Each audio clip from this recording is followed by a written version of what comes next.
प्राचार्य डॉक्टर राजेंद्र मेथे यांचा सेवानिवृत्तीनिमित्त शुभेच्छा समारंभ संपन्न। गुलाबराव पाटील होमिओपॅथिक मेडिकल कॉलेजचे प्राचार्य डॉक्टर राजेंद्र मेथे नियत वयोमानानुसार एकाच संस्थेत 34 वर्षाच्या प्रदीर्घ सेवेतून सेवानिवृत्त झाले। त्यांचा सपत्नीक शाल, श्रीफळ व स्मृतिचिन्ह देऊन संस्थेच्या वतीने संस्थापक चेअरमन पृथ्वीराज पाटील यांच्या हस्ते यथोचित सत्कार करून त्यांच्या सेवानिवृत्तीनंतरचे कौटुंबिक आयुष्य सुखासमाधानाचे, शांतीचे व भरभराटीचे जावो अशी शुभेच्छा देण्यात आली।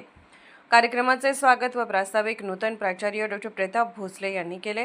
पृथ्वीराज पाटील म्हणाले, डॉक्टर मेथे यांनी कॉलेजच्या स्थापनेपासून 16 वर्ष प्राध्यापक आणि गेली 18 वर्ष प्राचार्य म्हणून कॉलेजच्या विकासात महत्त्वपूर्ण योगदान दिले आहे।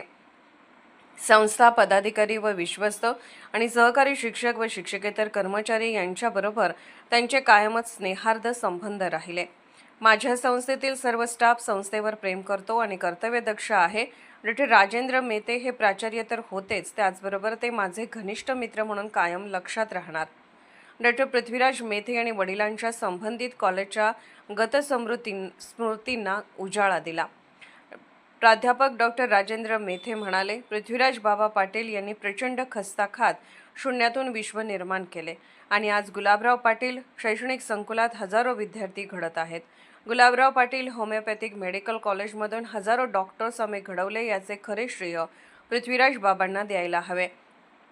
बाबांनी जसे विद्यार्थी घडवले तसे संस्थेतील कर्मचाऱ्यांची घरं उभी केली, आम्हाला स्वाभिमानी व स्वावलंबी बनवले।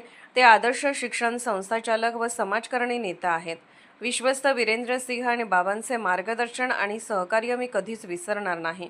यावेळी डॉक्टर मेथे यांच्या पत्नी सौ पद्मजा, पुत्र डॉक्टर पृथ्वीराज व स्नुषा प्रियंका, समन्वयक प्राचार्य डॉक्टर सतीश पाटील, प्राचार्य डॉक्टर प्रताप भोसले, डॉक्टर आकांक्षा जोशी, विनय डोंगरे, उपप्राचार्य डॉक्टर सुहास पाटील, डॉक्टर तजिन बिडीवाले, सोनाली भोरे, विलास शेवाळे, सर्व HOD, प्राध्यापक, शिक्षकेतर कर्मचारी आणि विद्यार्थी उपस्थित होते। अर्धराज्य न्यूज चॅनलला लाईक करा, शेअर करा आणि सबस्क्राईब करा।